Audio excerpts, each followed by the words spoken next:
Hello students, welcome to PMI's Academy. இன்னைக்கு நம்ம பார்க்க போகிற டாபிக் பார்த்தீங்கன்னா is a megalith rock cut chambers.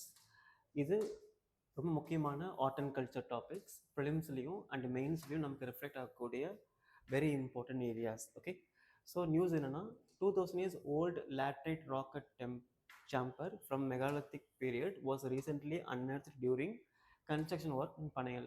அதாவது காசர்காடு அப்படிங்கிற டிஸ்ட்ரிக்ஸில் ரீசெண்டாக ஒரு கன்ஸ்ட்ரக்ஷன் ஆக்டிவிட்டீஸ் பண்ணும்போது அதில் மெகாலித் பீரியட் சார்ந்த ஒரு டோம்ஸ் கண்டுபிடிச்சிருக்காங்க. அது கிட்டத்தட்ட 2000 years ஓல்டான ஒரு ராக்கெட் சேம்பர். ராக்கெட் சேம்பர்னா என்னென்னா பொதுவாக இது அயனேஜ் சார்ந்த ஒரு ராக்கெட் சேம்பர். பொதுவாக இந்த அயனேஜ்க்கு முன்னாடி எப்படி இருந்தாங்கன்னா நியோலித்திக் ஏஜை ஃபாலோ பண்ணியிருப்பாங்க. நியோலித்திக் ஏஜ்னா என்னென்னா அதை ஸ்டோன் ஏஜ்னு சொல்லுவோம். அதாவது பீப்புள் எல்லாமே ஹண்ட் பண்ணுவாங்க, ஹண்ட் பண்ணி சாப்பிடுவாங்க. தென் ஃபுட்டெல்லாம் சேவ் பண்ணி வச்சுக்க மாட்டாங்க. ஏதாவது இறந்து போயிட்டா என்ன பண்ணுவாங்கன்னா ஜஸ்ட் ஓப்பன் ஏரியாவில் விட்டுட்டோ இல்லை வேறு ஏதாவது லாங்கான ஏரியாவில் விட்டுட்டு என்ன பண்ணிடுவாங்கன்னா போயிடுவாங்க. பட் அயன் ஏஜில் என்ன ஆகுதுன்னா இந்த நியோலித்திக் ஏஜ் அப்படிங்கிறது மோஸ்ட் அட்வான்ஸ்ட் ஏஜ் ஃபாலோ பண்ண ஆரம்பிச்சிட்டாங்க. அட்வான்ஸ்ட் ஏஜுக்கு நம்ம எப்படி தெரியுதுன்னா ஒரு மனுஷன் இறந்துட்டாங்கன்னா அவங்கள ரொம்ப ரொம்ப ரெஸ்பெக்டோட அவங்கள பரில் பண்ணக்கூடிய சிஸ்டம் தான் அயன் ஏஜ் ஃபாலோ பண்ணாங்க. இந்த அயனேஜில் இன்னும் ரொம்ப இன்ட்ரெஸ்டிங்கான விஷயம்னா இது டபுள் பரியல் சிஸ்டம். ஒன்ஸ் ஒரு பீப்புள் இறந்துட்டாங்கன்னா அவங்கள புதைச்சிருவாங்க. புதைச்சிட்டு என்ன பண்ணுவாங்கன்னா ஒரு பீரியோடிக் அப்புறம் மறுபடியும் புதைச்ச அந்த இடத்த தோண்டி அங்கே கூட எலும்பெல்லாம் எடுத்து என்ன பண்ணுவாங்கன்னா ஒரு பெரிய பானை, அது பேர் தாலின்னு சொல்லுவோம், இந்த மாதிரி இருக்கும். ஸோ இது முதுமொழி தாலின்னு சொல்லுவோம். இந்த மாதிரி பானையில் என்ன பண்ணுவாங்கன்னா அந்த எலும்பெல்லாம் போட்டுட்டு அவங்களுக்கு பிடிச்ச முக்கியமான விஷயங்கள் எல்லாமே அந்த பானையில் வச்சு என்ன பண்ணுவாங்கன்னா செகண்ட் டைம் பெரிய குழி தோண்டி இந்த தாலி அப்படியே புதைப்பாங்க. இதை தான் அயனேஜ் பீப்புள் ஃபாலோ பண்ணியிருக்காங்க. அப்போ இந்த மாதிரி ஒரு இறந்தவங்களை ரொம்ப ரெஸ்பெக்டோட புதைக்கக்கூடிய அந்த விஷயத்தை ஃபாலோ பண்ணக்கூடிய அந்த ஏஜ் தான் அயனேஜ். அதை நம்ம மெகாலித்திக் பீரியட் அப்படின்னு சொல்லுவோம்.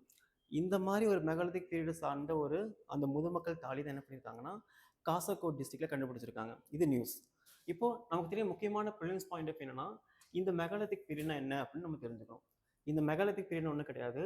நம்ம ஏற்கனவே இறந்ததுக்கப்புறம் இறந்த பர்சன்ஸு ஒரு பீரியட்ஸ்க்கு அப்புறம் எலும்பெல்லாம் என்ன பண்ணுவாங்கன்னா எடுத்துட்டு அதை தனியாக இந்த முதுமக்கள் தாழில் போட்டு அடித்து மறுபடியும் செகண்ட் டைம் புதைப்பாங்க. அதான் மெகாலித்திக் பீரியட். நம்ம இதை ஆர்ட் அண்ட் கல்ச்சர் ஆங்கிளில் பார்த்தா இது ஒரு இம்பார்ட்டன்ட் ஏரியா. நெக்ஸ்ட்டு நம்ம காசர்கோட் டிஸ்ட்ரிக்ட் அப்படிங்கிற ஒரு டிஸ்ட்ரிக்ஸ் கொடுத்துருக்கனால இது நம்ம ஜியோகிராஃபி பாயிண்ட் ஆஃப்லையும் பார்க்கணும். ஜியோகிராஃபி பாயிண்ட் ஆஃப்ல பார்க்கும்போது இதான் கேரளா. அப்போ கேரளாவுடைய இந்த சைடு என்ன இருக்குன்னா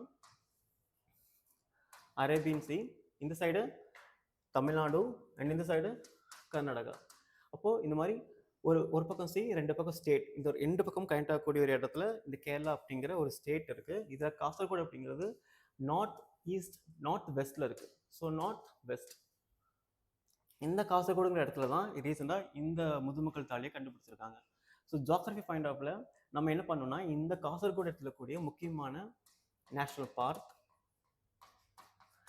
தென் இந்த காசர்கோடு இடத்துல கூடிய முக்கியமான ரிவர், தென் இந்த இடத்துல கூடிய முக்கியமான ஃபாரஸ்ட் நேம், தென் இந்த இடத்துல கூடிய முக்கியமான ஹில்ஸ். இது எல்லாமே ஜியோகிராஃபிக்கல் பாயிண்ட் ஆஃப்ல இருக்கக்கூடிய முக்கியமான ப்ரிலிமினரி ஏரியா. இப்படி தான் ஒரு மேப்பில் ஒரு கொஷின்ஸ் கேட்பாங்க.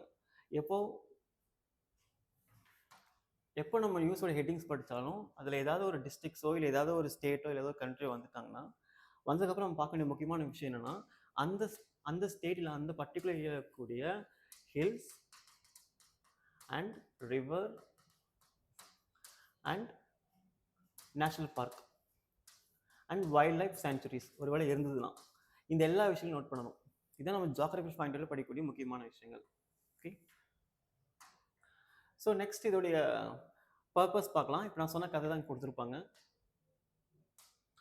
ஸோ இது சப்டெரன் பரியல் structures is a carved directly the laterite rock, iron and aluminum rich reddish brown porous rock found by intense long term tropical weatherings. இது எல்லாமே அதோடைய கிளைமேட்டிக் ஜோனை குறிக்குது. இந்த கிளைமேட்டிக் ஜோன் பார்த்தீங்கன்னா லாங் டேர்ம் ட்ராபிக்கல் வெதரிங் கூடிய area. இது maximum south இந்தியாவாக இருக்கும். Maximum இந்த மாதிரி முதுமக்கள் தாலியை ஃபாலோ பண்ணது எல்லாமே சவுத் இந்தியாவாக இருக்கும். குறிப்பாக கேரளா அண்ட் தமிழ்நாடும் இந்த மாதிரி கிளைமேட்டிக் விஷயம் இருக்கக்கூடிய ஸ்டேட்ஸாக இருக்கும். Next they represent unique funerary architectures where dead were interred with grave goods reflecting the megalithic culture's complex beliefs about the afterlife. அதாவது இதை funerary architecture சொல்லுவோம். ஆர்கிடெக்சர்னா என்னன்னா இப்போ ஒருத்தவங்க இறந்துட்டாங்கன்னா அவங்கள புதைச்சிருவாங்க இல்லையா, மறுபடியும் என்ன பண்ணுவாங்கன்னா தோண்டி எடுத்து இந்த மாதிரி ஒரு ஒரு பானையில் போட்டு வைக்கிறது அப்படிங்கிறது எதை மீன் பண்ணுன்னா, இறந்தவங்களுக்கு நெக்ஸ்ட் ஒரு லைஃப் இருக்குது அப்படிங்கிறத அவங்க பிலீவ் பண்ணி என்ன பண்ணுறாங்கன்னா, இதுக்குள்ளே போட்டு அவங்கள செகண்ட் டைம் மரியாதை அடக்கம் பண்ணுறாங்க. அதனால் இதை ஒரு ஃபனரி ஆர்கிடெக்சர் அப்படின்னு சொல்கிறாங்க. நெக்ஸ்ட் இந்த மாதிரி முதுமக்கள் தாலிக்கு லோக்கல் நிறைய நேம்ஸ் இருக்குது.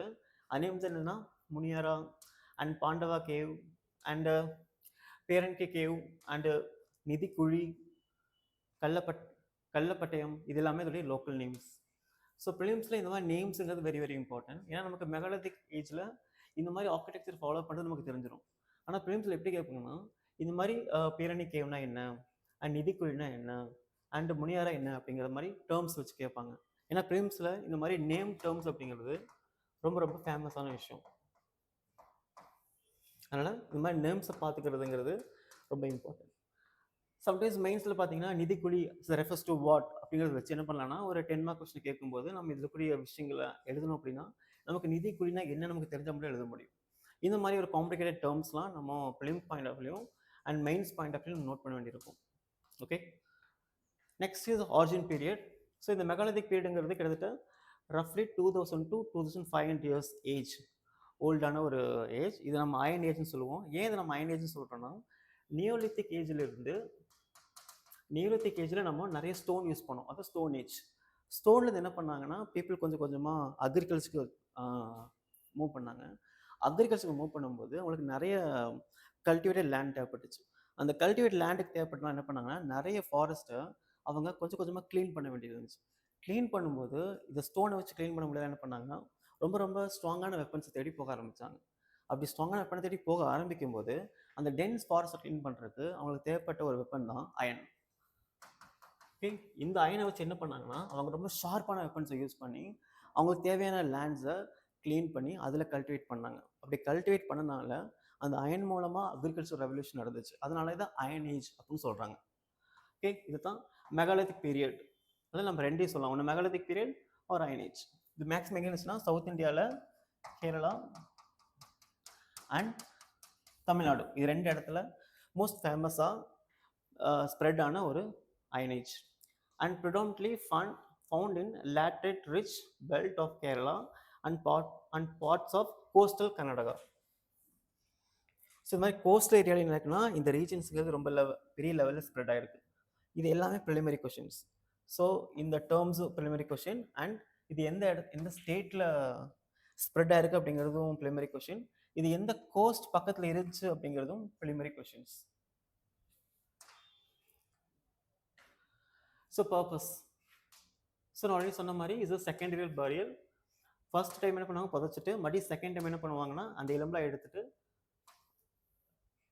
அந்த பானைக்குள்ளே போடுறது தான் secondary burials. So secondary burials பார்த்தீங்கன்னா நமக்கு எங்கே ஃபாலோ பண்ணியிருக்காங்கன்னா, மெகாலித்திக் கம்யூனிட்டியில் ஃபாலோ பண்ணியிருக்காங்க அப்படிங்கிறது very important. Next significance. So social religious practice, ritualistic beliefs of ancient South Indian societies. So South Indian societies ரொம்ப பிலீவ் பண்ண ஒரு முக்கியமான ஒரு சோஷியல் ரிலீஜியஸ் ப்ராக்டிஸ் தான் இந்த மெகாலித்திக் அப்படிங்கிறது. இதை நம்ம ஈஜிப்டில் கூட பார்க்கலாம். ஈஜிப்டில் கூட என்ன பண்ணுவாங்கன்னா, ராஜாக்கள் இறந்துட்டாங்கன்னா ராஜாக்களுடைய மேக்கப்பாவிலேருந்து ராஜாக்களுடைய பிடிச்ச நபர்கள், அவங்க யூஸ் பண்ண பிடிச்ச ட்ரெஸ்ஸு, அவங்களுக்கு ரொம்ப பிடிச்ச ஃபுட்டு, இது எல்லாமே சேர்த்து என்ன பண்ணுவாங்கன்னா அந்த கல்லறையில் போட்டு புதைச்சிருவாங்க. அந்த மாதிரி ஒரு கைண்ட் ஆஃப் ஸ்டைல்ஸ் என்ன பண்ணுறாங்கன்னா சவுத் இந்தியன் பீப்புள் ஃபாலோ பண்ணியிருக்காங்க அப்படிங்கிறது ஈஜிப்ட் சிவிலைசேஷன்ஸுக்கும் மெகாலித்திக் சிவிலைசேஷன்ஸுக்கும் என்ன மாதிரி ரிலேஷன்ஷிப் கொடுக்குது, இல்லை என்ன மாதிரி ரிலேஷன்ஷிப்பில் இன்ட்ராக்ட் ஆகுது அப்படிங்கிறத நம்ம தெரிஞ்சுக்க முடியும். ஓகே, ஏன்னா ரீசெண்டாக ஈஜிப்ட் சிவிலைசேஷனில் தமிழ் லெட்டர்ஸோடைய ஒரு பார்ட் ஆஃப் லெட்டர்ஸை ஈஜிப்ட் சிவிலைசேஷனில் கண்டுபிடிச்சிருக்காங்க. அதை ஃபார் எக்ஸாம்பிள் ஒரு நேம் என்னன்னா,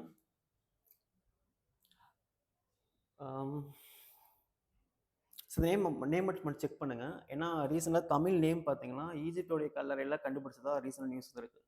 அந்த நேம்ஸுங்கிறது actually preliminary point of view. Okay, அந்த நேம்ஸுங்கிறது எந்த ஒரு சிவிலைசேஷனில் நம்ம ரீசெண்டாக கண்டுபிடிச்சிருக்கோம், அந்த நேம்ங்கிறது இந்தியாவில் எந்த ஒரு லாங்குவேஜை ரெப்ரசென்ட் பண்ணக்கூடிய லாங்குவேஜாக இருக்குது அப்படிங்கிறது preliminary point of view. Next is to demonstrate the early mastery of iron tool used to crave the intricate spaces into the hard laterite rock. இப்போது நம்ம ஒரு அயன் ஏஜில் என்னாச்சுன்னா, நம்ம இந்த அயனை ரொம்ப ஷார்ப் பண்ணுறதுக்கு நமக்கு அதிகப்படியான நாலேஜ் தேவைப்படும். ஃபார் எக்ஸாம்பிள் ஸ்டோன் ஏஜில் நம்ம ஒரு கல்லை எடுக்கிறோம், கல்லை எடுத்து என்ன பண்ணுறோம்னா நம்ம ஷேப் பண்ணுறோன்னா, அதுக்கு நம்ம யூஸ் பண்ணக்கூடிய நாலேஜுக்கும் அதுக்கு நம்ம யூஸ் பண்ணக்கூடிய டெக்னிக்ஸ்க்கும் ஒரு அயன் எடுத்து அதை நம்ம ஒரு வெப்பனாக மாற்றி அதை நம்ம ஷார்ப் பண்ணுறக்கும் யூஸ் பண்ணக்கூடிய நாலேஜுக்கும் டெக்னிக்ஸ்க்கும் ஹேஸ் அ ஹியூஜ் டிஃப்ரென்ஸ். அப்போது ஒரு ஸ்டோனில் இருந்து ஒரு பீப்புள் அயனுக்கு மூவ் ஆகுறாங்க அப்படின்னா அவங்க அதிகப்படியான எக்ஸ்பீரியன்ஸோடு தான் நெக்ஸ்ட் ஃபேஸ்க்கு போகிறாங்க. அப்படி போகக்கூடிய அந்த நெக்ஸ்ட் ஃபேஸ் எக்ஸ்பீரியன்ஸ் என்ன பண்ணுதுன்னா அந்த சிவிலைசேஷனை இதுக்கு முன்னாடி இந்த சிவிலைசேஷனை விட ரொம்ப ரிச்சாக ரொம்ப அட்வான்ஸாக காட்டுது. அப்போ ஒரு பீப்புள் அயனை யூஸ் பண்ணியிருக்காங்க அப்படிங்கிறது அந்த சொசைட்டி ரொம்ப ரொம்ப வெல் நாலேஜான சொசைட்டியாக இருக்கிறது, ரொம்ப வெல் எக்ஸ்பீரியன்ஸான சொசைட்டியாக இருக்குது அப்படிங்கிறதுக்கான ஒரு சிம்பிள்ஸ் தான் இந்த iron age. Okay, next provide the physical evidence for dating transition from neolithic to iron age in western Ghat region. இது ஒரு முக்கியமான ஒரு பிரைமரி ஏரியாஸ். ஸோ இந்தியாவில் பார்த்தீங்கன்னா இது வெஸ்டர்ன் காட்ஸ், இது ஈஸ்டர்ன் காட்ஸ். இதில் தமிழ்நாடு இருக்குது அண்ட் கேரளாவும் இருக்குது. ஸோ இந்த ரெண்டு இடத்துல இருக்கக்கூடிய ஏரியா தான் சவுத் இந்தியா. பட் மெகலித்திக் ரீஜன் அப்படிங்கிறது நியோலித்திக்லேருந்து மெகலித்திக் வரும்போது அது வெஸ்டர்ன் காட்ஸ் தான் அதிகமான பெரிய டாமினேட் பண்ணியிருக்குன்னு சொல்லியிருக்காங்க. ஸோ இதுதான் அது western ghats. So sometimes films என்ன பண்ணுவாங்கன்னா western ghats and eastern ghats கொடுத்துருவாங்க. அது incorrect, only in western ghats. So இந்த மாதிரி ஏரியாவை நம்ம ஃபிலிம்ஸ் பாயிண்ட் ஆஃப் கவனிக்க வேண்டியிருக்கும். சம்டைம்ஸ் மெயின்ஸ்லாம் நம்ம ஆன்சர் எழுதும்போது இந்த மாதிரி மேப் போட்டு என்ன பண்ணலாம்னா வெஸ்டர்ன் காட்ஸை கூட நம்ம ஹைலைட் பண்ணி காட்ட முடியும். ஸோ இதுதான் இந்த மெகாலித்திக் டாப்பிக்கோடைய முக்கியமான தீம்ஸ். ஸோ நான் சம்மரைஸ் பண்ணிடுறேன். ஸோ மெகாலித்திக் அப்படிங்கிறது என்னென்னா ஒரு அயனின்னு சொல்லுவாங்க, ரெண்டு ஒன்று தான். ஸ்டோன் ஏஜ்லேருந்து பீப்புள் ஸ்டோன்ஸை விட்டுட்டு அயன்ஸை யூஸ் பண்ணக்கூடிய ஏஜ் தான் அயன் ஏஜ். இதை மெகாலித்திக் ஏஜ்னு சொல்லுவோம். இதில் அவங்க அட்வான்ஸாக யூஸ் பண்ணக்கூடிய பைல்ஸ் டெக்னிக் தான் செகண்டரி பரியல் ஆர்கிடெக்சர்ஸ். அது மூலமாக ஒருத்தர் புதைச்சதுக்கப்புறம் என்ன பண்ணுறாங்கன்னா ஒரு லேட்டராக புதைச்சதுக்கப்புறம் அந்த இடத்த மடி தோண்டி அந்த எலும்பில் எடுத்து ஒரு முதுமுகல் தாலியில் போட்டு என்ன பண்ணுவாங்கன்னா அது மறுபடியும் பரியல் பண்ணுவாங்க. இதுதான் செகண்டரி பரியல் டெக்னிக்ஸ். இந்த பரியல் டெக்னிக்ஸை சவுத் இந்தியன் பீப்புள் ஃபாலோ பண்ணியிருக்காங்க. அது especially Kerala and Tamil Nadu western Ghats region and along with coastal Andhra Pradesh. இது ஒரு முக்கியமான ஏரியா. நெக்ஸ்ட்டு இந்த மாதிரி மெகாலித்திக் ஏஜில் இந்த மாதிரி சிஸ்டம் அவங்க ஃபாலோ பண்ணுற மூலமாக அவங்க most advance rich socio culturals சொசைட்டியாக இருக்காங்க அப்படிங்கிறதுக்கான ஒரு சிம்போலிக் எக்ஸ்பீரியன்ஸ் நமக்கு அதுலேருந்து கிடைக்குது. இதுதான் மெகாலித்திக்கோடைய முக்கியமான ஏரியா. நியூஸில் இருக்கக்கூடிய முக்கியமான பிளேசஸ் என்னென்னா காசர்கோட் டிஸ்ட்ரிக்ட் ரீசனாக கண்டுபிடிச்சக்கூடிய முக்கியமான பிளேசஸ். இது மாதிரி நிறைய இடம் சவுத் இந்தியாவில் எக்ஸ்கவேட் பண்ணிட்டு இருக்காங்க. ரீசெண்டாக எக்ஸ்கவேட் பண்ணது தான் காசர்கோட். இது ஒரு ஆக்சிடென்டல் எக்ஸ்கவேஷன்ஸ். நெக்ஸ்ட்டு இப்போ ரெலவெண்ட்டான எம்சிக்யூஸ் பார்க்கலாம். So first, megalithic rocket chambers found in South India are primarily associated with what? So Buddhist monasteries, burial practice of Iron Age people, and Gupta period temple and Mauryan administration structures. So the answer is the burial practice of Iron Age people. Sometimes Iron Age people என்ன பண்ணுவாங்கன்னா stone ஏஜும் கொடுப்பாங்க. So அது incorrect. நமக்கு என்ன பண்ணணும் iron age அப்படிங்கிற இதுதான் நம்ம பார்க்கணும். Okay, next, which of the following regions in India is most famous for megalithic rocket chambers? So northwest Indo-Gangetic plains and northwest Panna region and South India, especially for Tamil Nadu and Kerala and Himalayan region. So answer is C, South India, especially Tamil Nadu and Kerala. So இப்படி தான் நம்ம topic பார்த்து என்ன பண்ணணும், நம்ம அந்த questions understand பண்ணி நம்ம ஆன்சர் பண்ணணும். ஓகே, ஸோ கண்டிப்பாக இந்த ஹெட்டிங்ஸ் உங்களுக்கு யூஸ்ஃபுல்லாக இருக்கும்னு நினைக்கிறேன். ஸோ இதே மாதிரி என்ன பண்ணுங்கள், நெக்ஸ்ட் டைம் நீங்கள் பேப்பர் படிக்கும்போது இதே மாதிரி ஹெட்டிங்ஸை ஃபிலிம்ஸோடைய பாயிண்ட் ஆஃப் வியூ மெயின்ஸோடைய பாயிண்ட் ஆஃப் வியூ என்ன பண்ணுங்கள், நோட்டிஃபை பண்ணுங்கள். இது உங்களுக்கு ரொம்ப ரொம்ப ஹெல்ப்ஃபுல்லாக இருக்கும். Okay, thank you.